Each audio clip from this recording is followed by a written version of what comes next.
All right. So we're back on the planter today because apparently Sundays are for working on planters, because we worked on it last Sunday because the weather was nice and weather's nice today, so we're working on a planter. Hopefully gonna start moving row units today. First thing I want to do is go through and pop all of the seed boxes off. Well, I got to get them off anyway because I got to put those seed tube chutes in, or the extension pieces, and I want to check the seed tubes and the sensors and make sure, well, mostly the sensors, the seed tubes, you look at the bottom and see if they're wore off. I want to check the seed tubes, or the seed sensors, which my boss has a sensor checking deal that I was going to bring home this weekend and forgot it. So I'll have to bring that home later so we can check. So yeah, the seed hopper's got to come off anyhow. Plus it's going to be nice to just get them out of the way so that you got more room to work. So get those off. I don't really want to get too far ahead of myself and just start taking a bunch of crap off.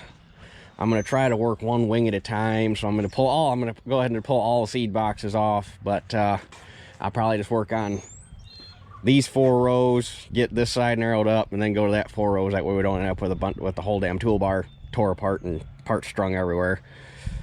I got brand new, all 16 brand new fertilizer openers for it. Those are down in a barn.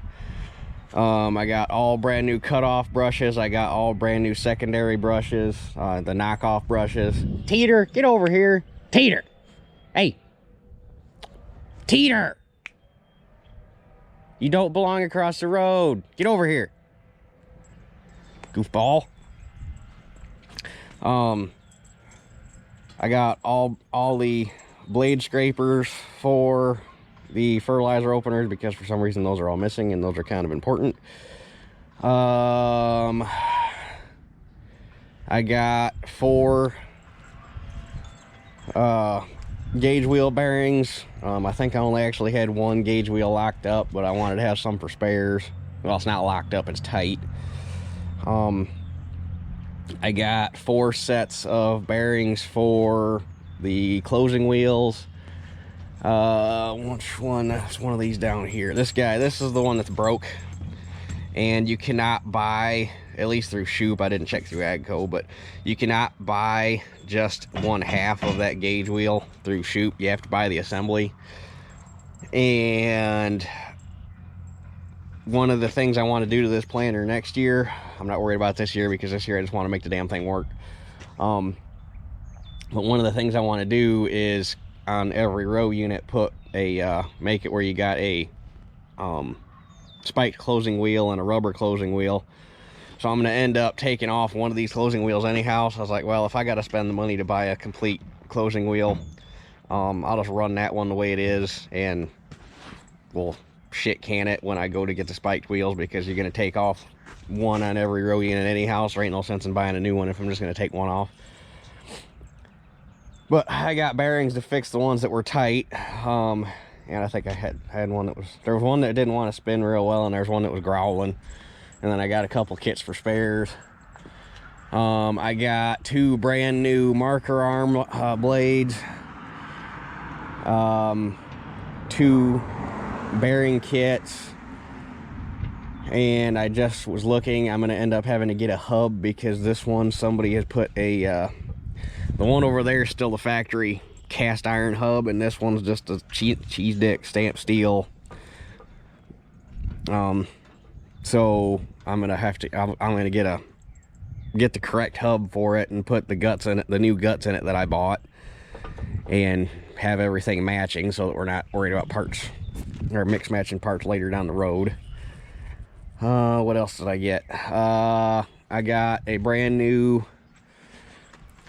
a set of brand new squeeze hoses. I got a brand new manifold coming. I got these 2 brackets on this one are rusted out, so I got 2 brand new brackets, and then I got all of the steel hose connectors that connect your squeeze hoses to your main lines. Those are not here yet. Those were coming right from John Blue in Huntsville, Alabama.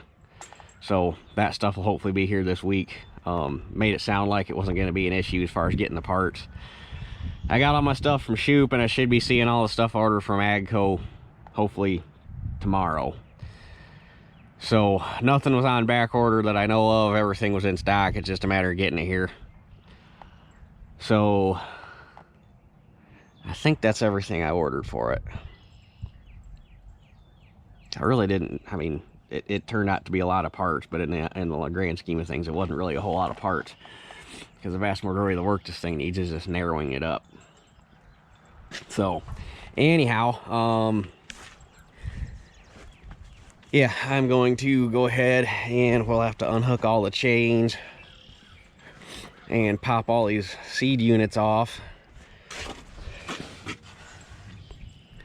Actually, no, you don't got to unhook the chain, I don't think, do you? Because you pull this out, and this is your, you can tell them things ain't been disengaged in a minute. You pull this out, and that's your D clutch. Those things need some WD. Well, I don't know if that'll let the, I mean, I could look in the book, but what's the fun in that?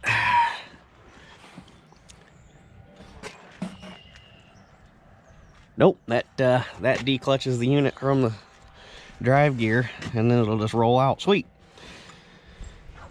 So, I just gotta get a ratchet and a socket, and there's 2 bolts on either side. Then you rock it, and the hook disengages from the front, because the way these things work, you really, unless you got to change a seed tube, never have to take the units off, because you change your seed plate from the side. So it's not like a finger pickup or anything like that where you got to take the box off to change anything. You just take your wing nut off, and there you go. So I'll grab some tools and start taking seed boxes off. All right, I got all the row clutches disengaged. That was a little bit of a chore. You can tell it's been many moons since any of those had been declutched.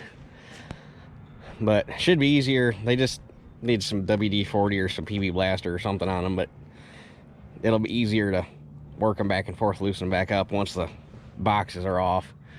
But they're all declutched, and then I went through, not that it... Teeter! The neighbor's dogs are probably... She knows the neighbors have dogs, so she goes over there to see the neighbor's dogs. Teeter! Anyway, I got...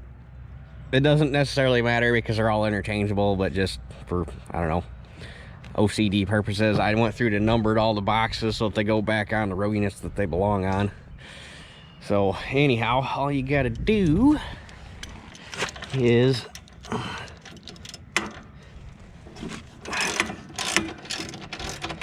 take these 2 bolts out. You know the nice part about this planter? It's new enough that you got all the fancy crap. And the one thing I was going to do when I called Mayball to order parts for it was I was going to see if they could look the serial number up and tell me what year it was, and I forgot. But I got to call and order some more parts, so I'll do it then. But it's new enough that you've got all the fancy crap, because I'm pretty sure it's... I think they built these things from like 89 on or something like that. I can't remember what the start date on these was, but so it's somewhere in there, but it's still all standard. It doesn't have any metric crap on it, which is handy. But once you take them 2 bolts out, this should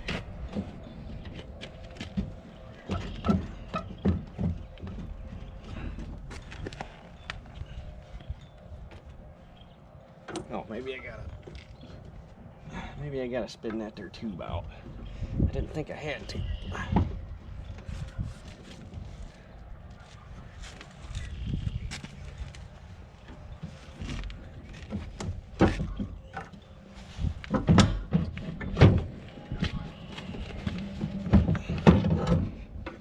Nope, we're good. I think I was fighting the hose, but you just rock it forward enough. You got this little hook here. and then this hook engages it. You just got to rock it forward far enough to get that to pop out, and then she just lifts off. But I gotta shoot some schlickum in there and get that thing loose, or get that D-clutch loosened up. But that's that. So go through and take the other ones off, and that gets you a lot of room to work. All right, all the seed boxes are off. I got all the row clutches working like they're supposed to now. They just needed some, they were all crusty. They clearly had not been declutched in a while, and got some schlickum on the inside, and they came right loose. So, but I'm gonna start moving row units. I got all the hoses cut loose from the frame. I'm pretty sure all this stuff is supposed to run along the top of the frame and go through here and whatnot, and it looks like over the years it's just kind of migrated its way out into this menagerie of crap. So anyhow, I'm gonna start here, work my way out. So for this row unit, this is the one we're gonna have to take this bracket and weld it to the frame right here. So to make life easier, I've already slackened the chain. I'm going to bust this one loose at the parallel bars so that just these, or the brackets, are still clamped to the toolbar, and back it up. Now, however long I got chain for, so I don't feel like taking the chain all the way off, but I got it off the drive sprocket, so we got, you know, yay far to pull it back.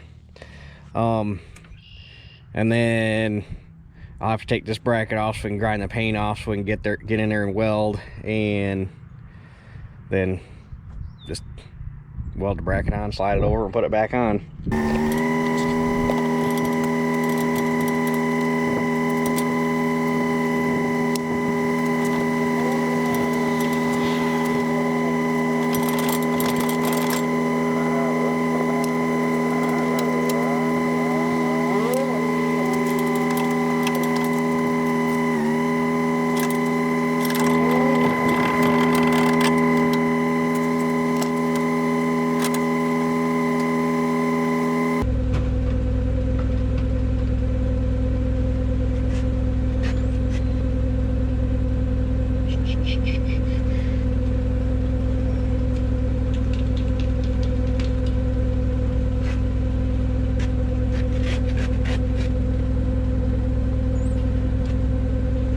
If I just kind of set it down and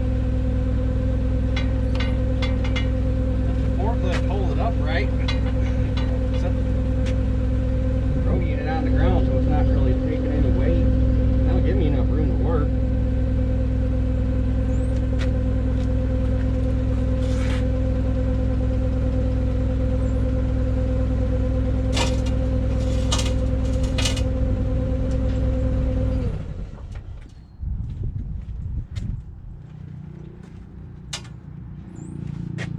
Alright, we'll see how decent of a weld job I can get out of this. It's kind of breezy, so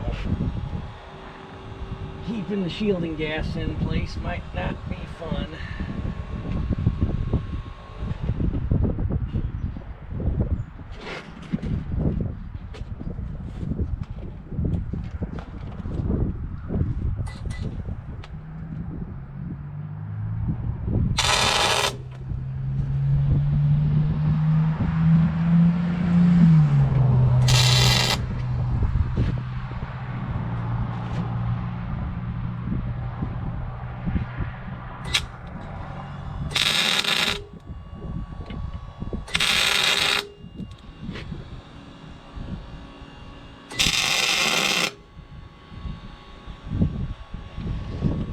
Well, it's tacked.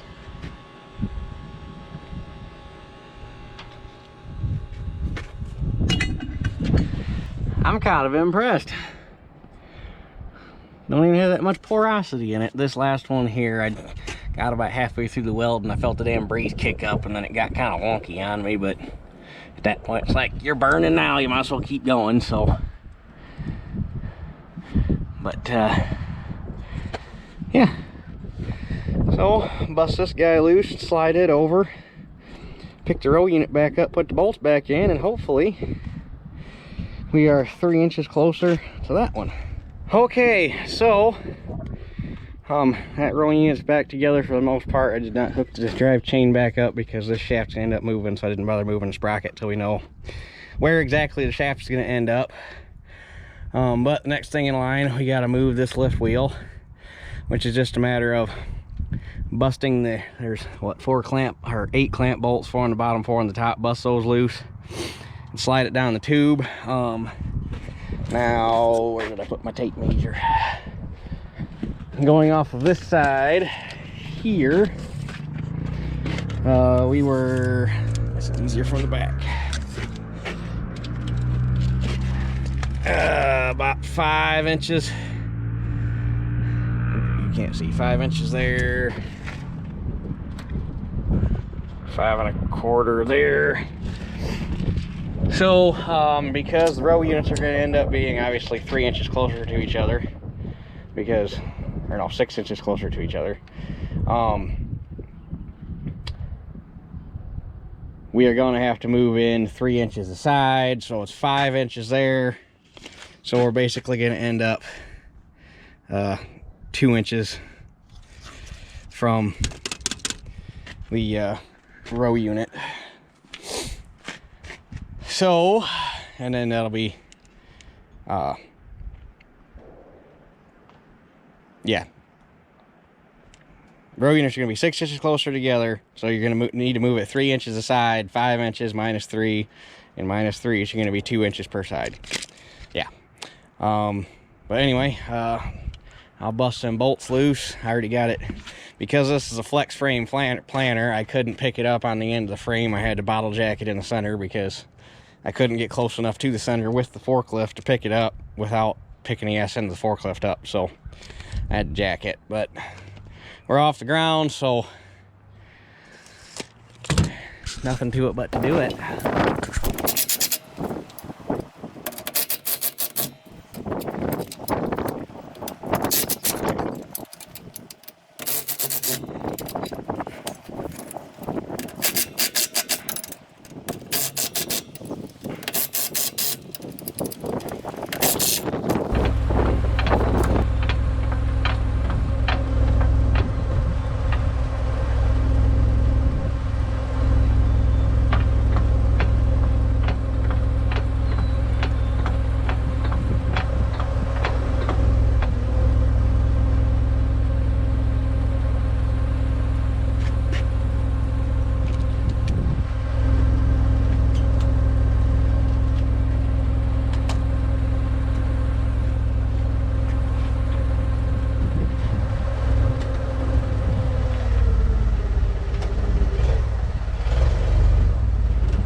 Leave a little bit more room than I thought. Right now I got 10 inches on the other side, so I'll move that other row unit over 6. It's gonna leave me 4, and I'm at 3 over here, so we can go 3.5. So I could actually bump it the other way just a little bit.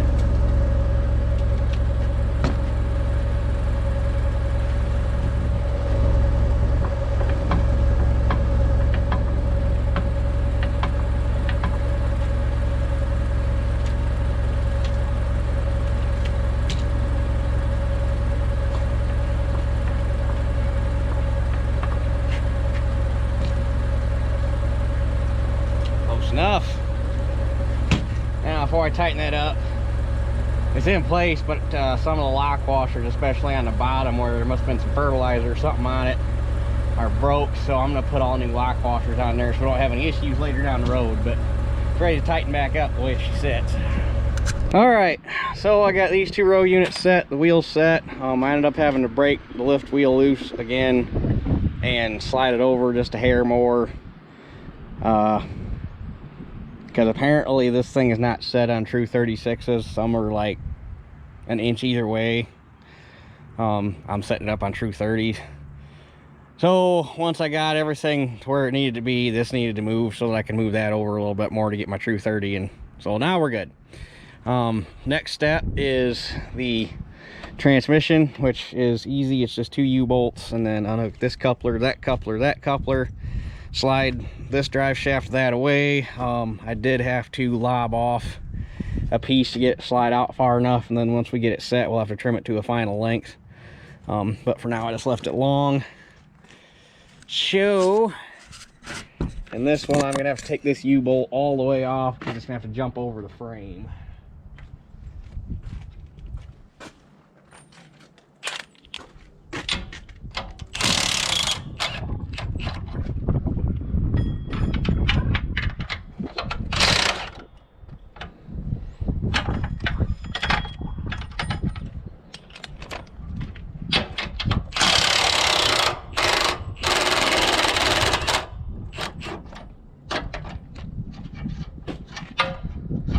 I'm doing a big no-no. Not only am I using a chrome socket on an impact, but I'm using non-impact rated extensions.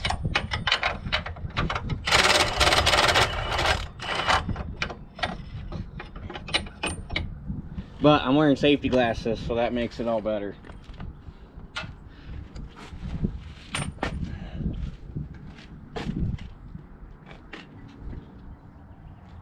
Okay, now how do you get your hand? Oh, right there. Okay.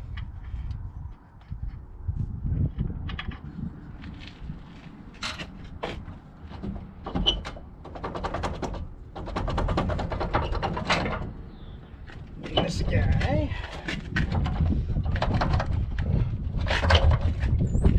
You're supposed to stay.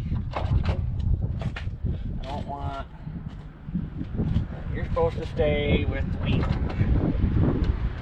I know it's loose because I smacked it with a hammer and it moved.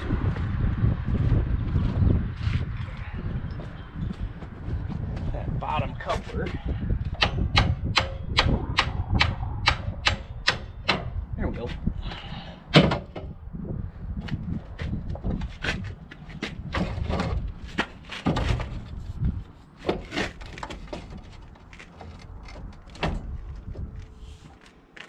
If I measure out right,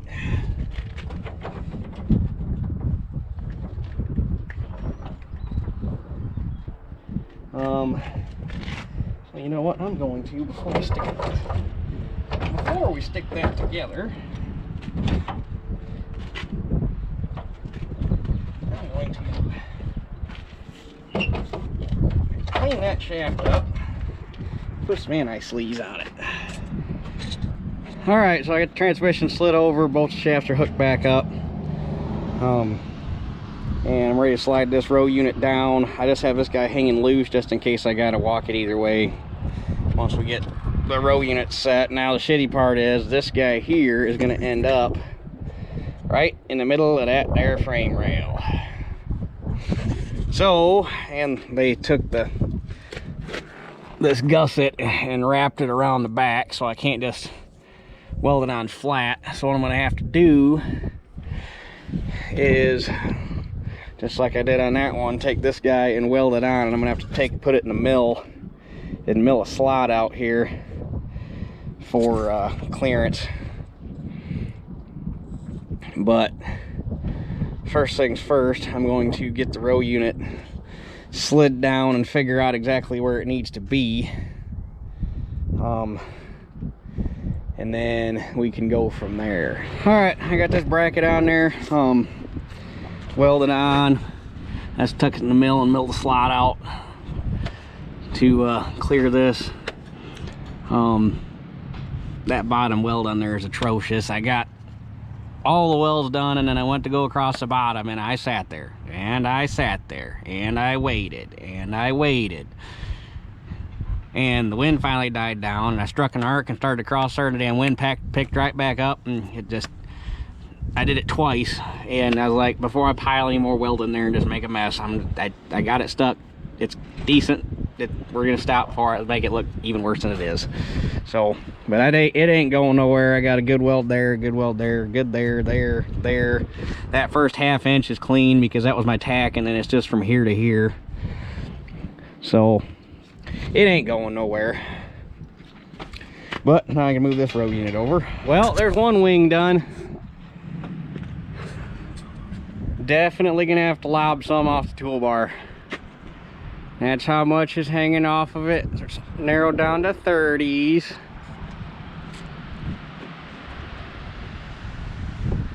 And that's all that's hanging off of it when it's on 36s. So we're probably gonna have to, yeah, it'd be nice to cut it off back to like here, maybe here, somewhere in here. And get rid of this big dork hanging out, because you're gonna be way wide. But, and then I got my fertilizer coulters roughed in, but I think they lean a little bit because I got them offset 2 inches here, but then it looks like they're in the middle of the road down at the coulter. So I'm probably gonna have to sit in the driveway and run it and figure out where the marks are and adjust accordingly. But they're roughed in anyhow. And then the monitor harness has these pigtails in it that are like jumper wires. Got a plug here and then a plug there. My guess is because it has a 8-row 30 harness on it, and they need this extra jumper to get the wires out long enough for 36s. Oh hell, that one's got 2 jumpers in it. It's got one here and one there. But I was able to take the jumper wires out of rows 1 and 2 completely. So I'm wondering if there's enough wire wadded up in that ball of crap to get all the jumper wires out and just have one plug at every row unit. But I gotta tear all that crap apart and get all the hoses out, or get all the wiring pulled out, taut, and figure out what I got to play with. So the other part of this is now we're gonna have to shorten the manifold, because all the row units are gonna be, or all of the sections in between the Y's are gonna be too long. So, but that'll be a project when we get the frame finished up. And obviously probably gonna end up having to shorten some hydraulic hoses, which most of them need redone anyhow.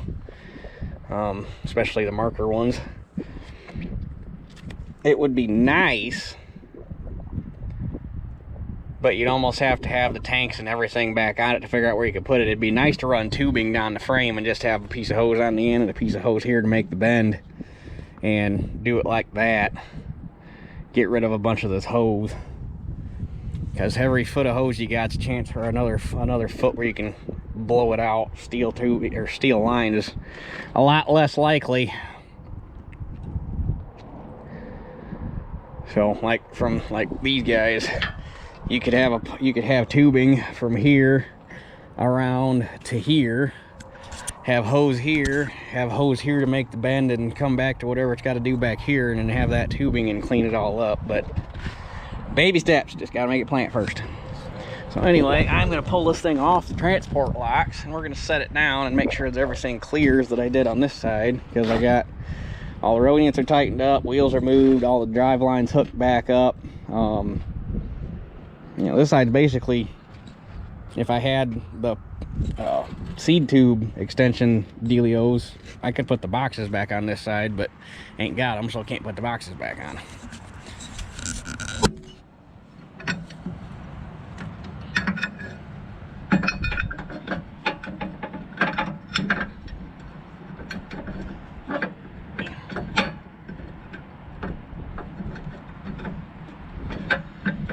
Come on, over the pin. This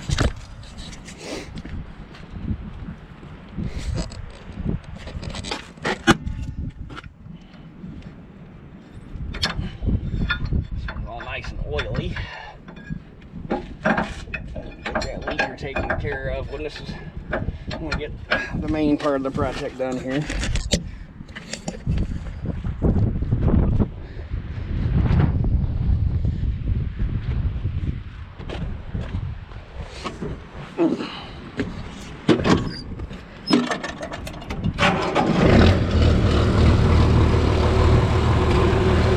Let's pull off the concrete.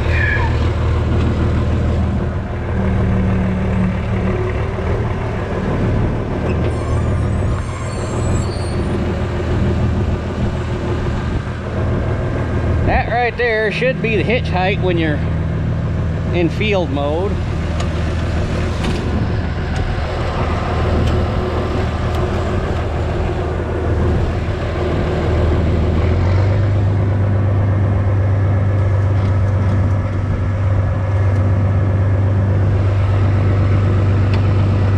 Let's go take a peek, make sure we're missing so far.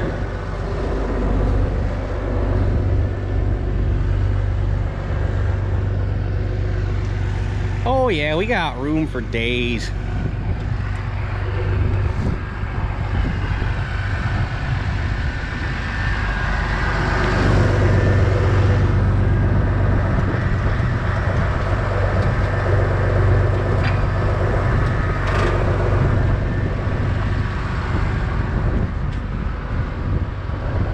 Also need to adjust all the damn heights on them fertilizer coulters because ain't none of them the same.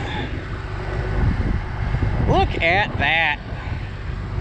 Almost like that's the way it belongs.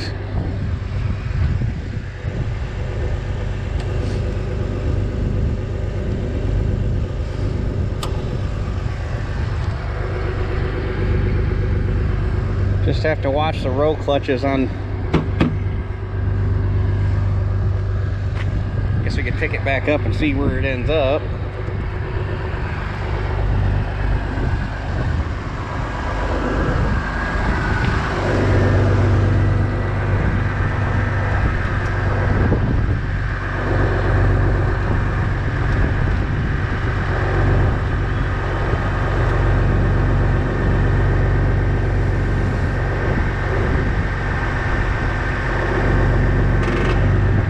Tell which cylinder leaks.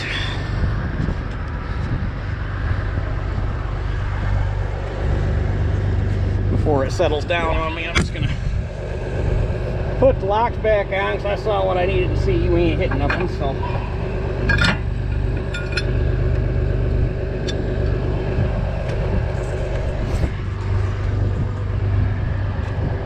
Oh yeah, it'll clear because it.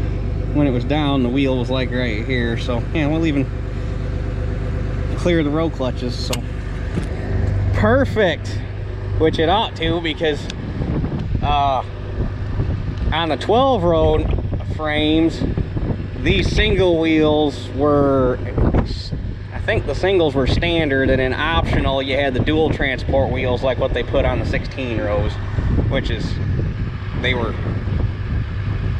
one right in front of the other on a walking beam. Because there ain't nothing on this planner that they don't run on the factory narrow row planners. So it all ought to work. But anyway, not too bad for one day's worth of work. Had like 2 or 3 guys tell me I was getting into way more of a project than what I thought, because that apparently some farming with Duffy Ag or some guy like that bought an 8-row John Deere and he played hell getting it narrowed up. And I kept telling, I sold them all. I said, you're comparing a John Deere to a White. That's like comparing an AMC Gremlin to a Corvette. A White and a John Deere ain't even in the same league. This thing is leaps into bounds above a 7,000 and even a 7,200. both in serviceability and just how it's built. Sorry, John Deere guys, I'm working on 12 roll 7000 at work right now, so I got experience with both planters now. I'm here to tell you, this thing is a lot better than a Deere.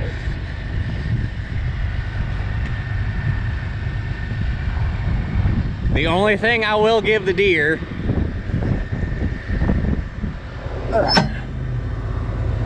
John Deere's fold is a little bit less complicated, but John Deere's hydraulic system is way more complicated on their planter. It's stupid. But anyway, I'm gonna get this thing folded up and get this video put together and go home and get me some food, because I worked right through lunch today because I wanted to make sure I got one wing done.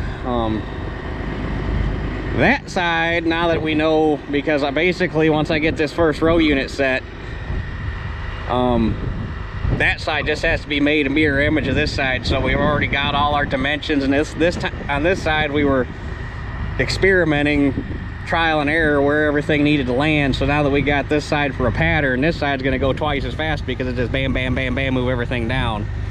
The only thing that's going to make this side more complicated is the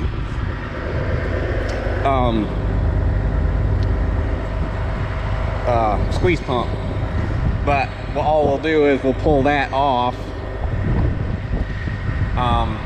move everything where it needs to go, and then wherever that needs to land, we'll put it back on. So not too much more complicated, just different, I guess is a better word. So, and I intentionally kind of skipped over some stuff toward the tail end doing this side, and that way I can show you guys what I did. I'll show you guys on this side that way, because otherwise I'm basically gonna have two videos that are identical, because this side is just gonna be a mirror image of that side. But since I skipped over some stuff on that, I can show it on this side. So anyway, I guess that's it for this one. We'll catch you guys on the next one.